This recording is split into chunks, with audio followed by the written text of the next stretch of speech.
આપણે અત્યારે સમાચાર ચલાવી રહ્યા છીએ, આપણે લાઈવ સમાચાર ચલાવી રહ્યા છીએ, એમાં સત્તાવાર આ નામોની જાહેરાત થઈ ગઈ છે.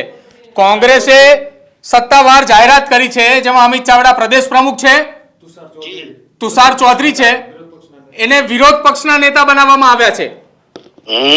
ઓકે.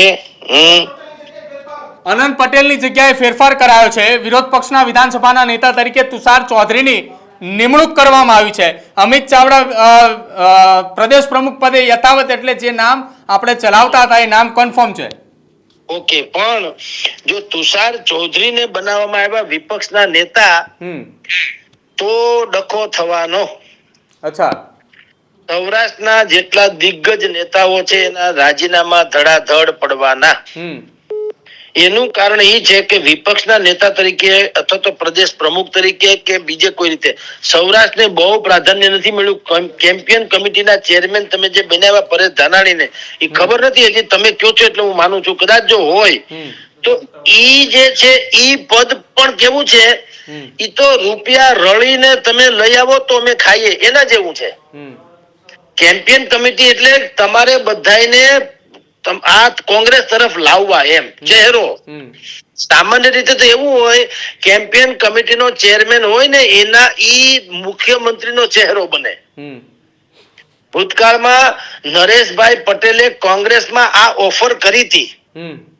એણે પ્રશાંત કિશોર થ્રુ કોંગ્રેસને કેવડાવ્યું હતું કે મને તમે કેમ્પિયન કમિટીનો ચેરમેન બનાવો અને હું કહું એને ટિકિટ આપો તો અમે કોંગ્રેસની નૈયા પાર ઉતારી દઈએ.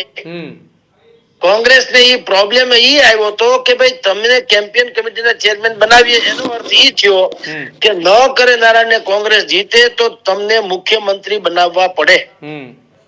ઈ એના જૂથવાદે કોઈ કાળે થવા દીધું નહીં અને ઈ ડીલ તૂટી પડી. એમ અત્યારે પણ તમને કહું, મારી પાસે મેસેજ છે તે પ્રમાણે સૌરાષ્ટ્રના દિગ્ગજ નેતાઓએ મને કીધેલું છે કે જો વિપક્ષના નેતા તરીકે મેવાણીને મૂકવામાં આવે અથવા તો અમારી અવગણના, અમારી એટલે પાટીદારોની જો અવગણના કરવામાં આવશે તો આપણે રમવાનું થતું નથી. એટલે અત્યારે હજી મારી પાસે ઓફિશિયલ કોઈ આંકડા નથી આવ્યા કે કોનો ક્યાં શું સમાવેશ થયો છે. આવે પછી હું કહીશ કે જો પાટીદારોને કેટલું ને કેવું સ્થાન મળ્યું છે. પણ જો યોગ્ય અને ઉત્તમ સ્થાન નહીં મળ્યું હોય તો સૌરાષ્ટ્રમાંથી કોંગ્રેસમાં મોટે પાયે તડા પડવાના.